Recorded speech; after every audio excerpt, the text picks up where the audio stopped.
In today's video, we will listen to an inspiring and informative lecture from Neville Goddard about the power of imagination. I want you to really listen and absorb all of Neville's wisdom.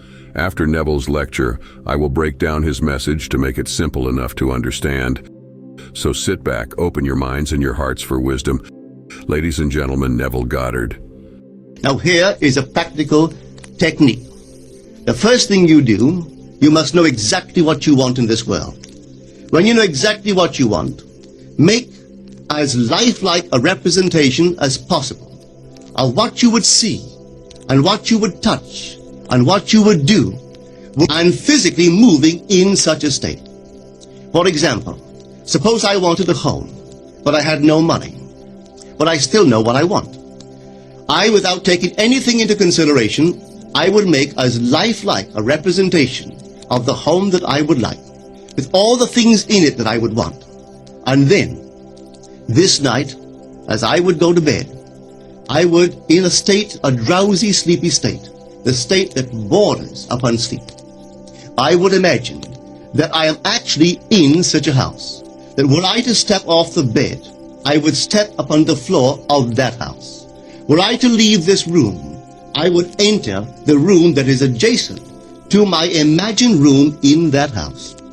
And while I am touching the furniture and feeling it to be solidly real, and while I am moving from one room to the other in my imaginary house, I would go sound asleep in that state.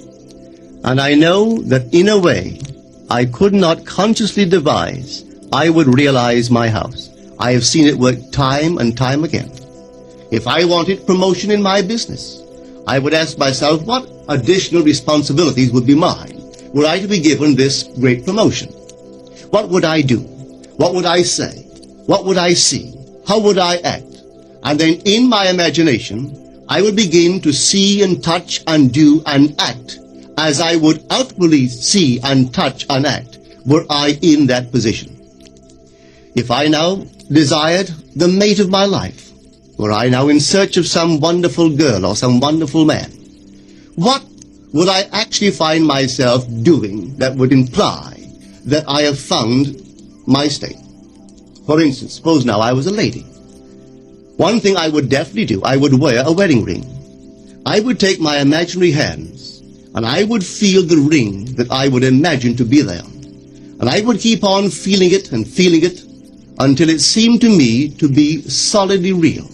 I would give it all the sensory vividness I am capable of giving anything. And while I am feeling my imaginary ring, which implies I am married, I would sleep.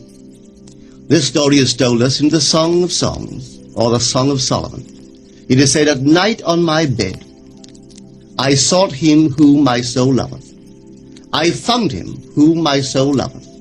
And I would not let him go, until I brought him into my mother's house, right into the chamber of her that conceived me." If I would take that beautiful poem and put it into modern English, into practical language, it would be this. While sitting in my chair, I would feel myself right into the situation of my fulfilled desire. And having felt myself into that state, I would not let it go. I would keep that mood alive, and in that mood, I would sleep. That is, taking it right into my mother's chamber, into the chamber of her that conceived me. You know, people are totally unaware of this fantastic power of the imagination. But when man begins to discover this power within him, he never plays the part that he formerly played. He doesn't turn back and become just the reflective life. From here on in, he is the affecter of life. The secret of it is to center your imagination in the feeling of the wish fulfilled and remain therein. For in our capacity to live in the feeling of the wish fulfilled lies our capacity to live the more abundant life. Most of us are afraid to imagine ourselves as important and noble individuals, secure in our contribution to the world, just because at the very moment that we start our assumption, reason and our senses deny the truth of our assumption. We seem to be in the grip of an unconscious urge which makes us cling desperately to the world of familiar things and resist all that threatens to tear us away from our familiar and seemingly safe moorings. Well, I appeal to you to try it. If you try it, you will discover this great wisdom of the ancients, for they told it to us in their own strange, wonderful, symbolical form. But unfortunately, you and I misinterpreted their stories and took it for history when they intended it as instruction to simply achieve our every objective. You see, imagination puts us inwardly in touch with a world of states. These states are existent, they are present now, but they are mere possibilities while we think of them. But they become overpoweringly real when we think from them and dwell in them. You know, there's a wide difference between thinking of what you want in this world and thinking from what you want.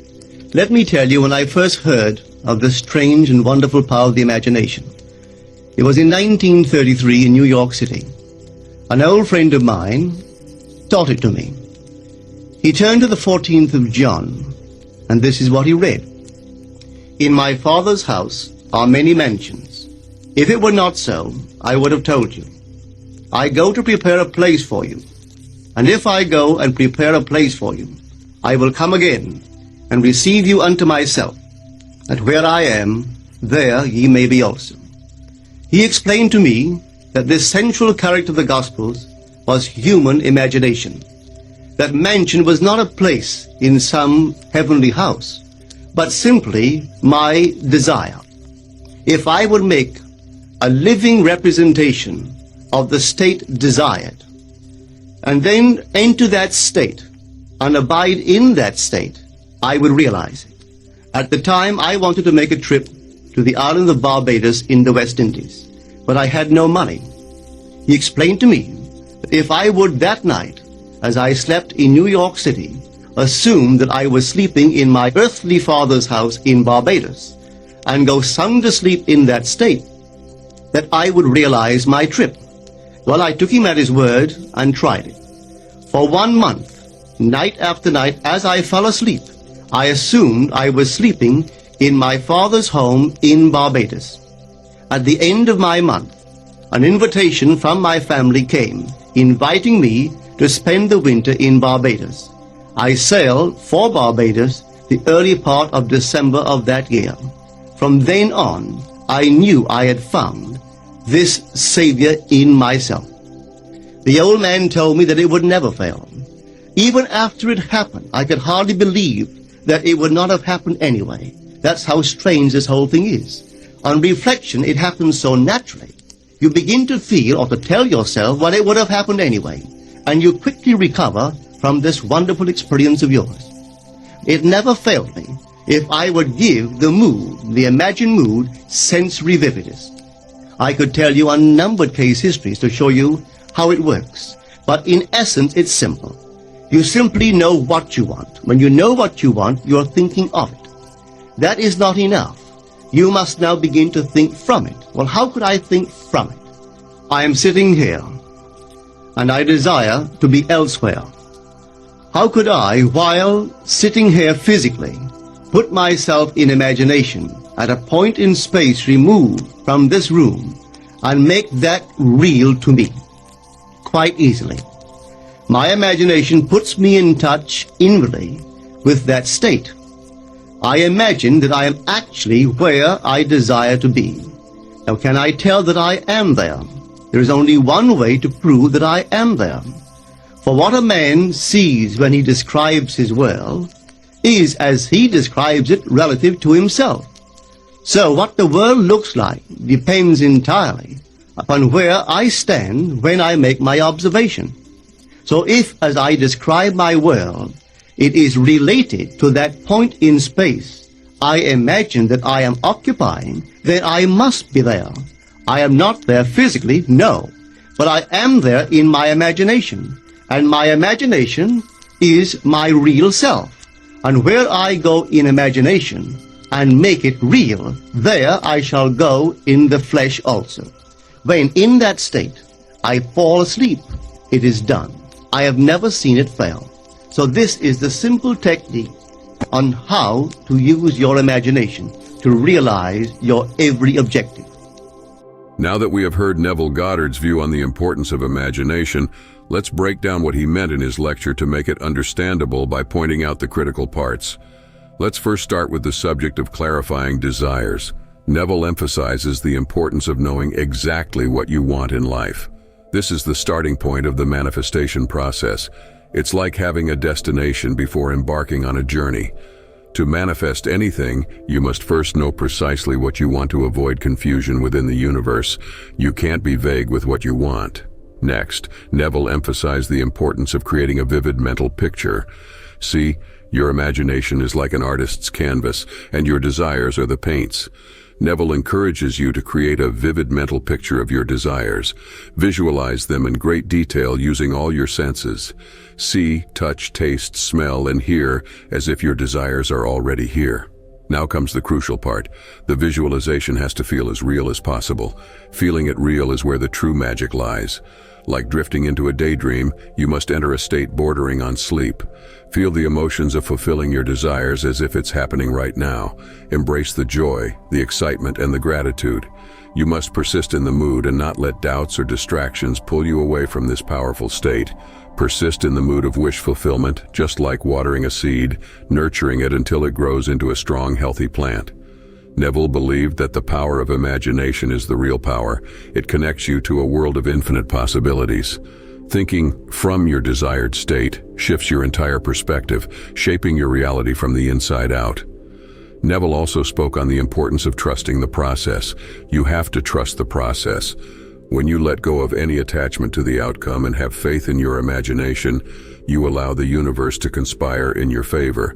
It's like having a direct hotline to cosmic forces that align with your vision. Finally, let's talk about how to get into a manifestation state.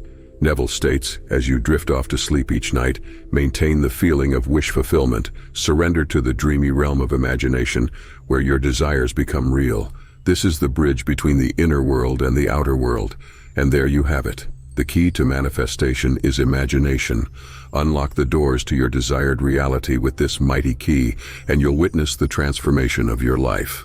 Remember, imagination isn't merely daydreaming, it's a potent creative force within you.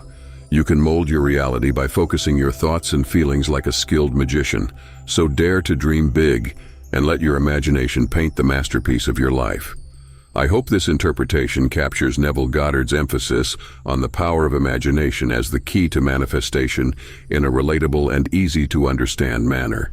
Until next time, take care.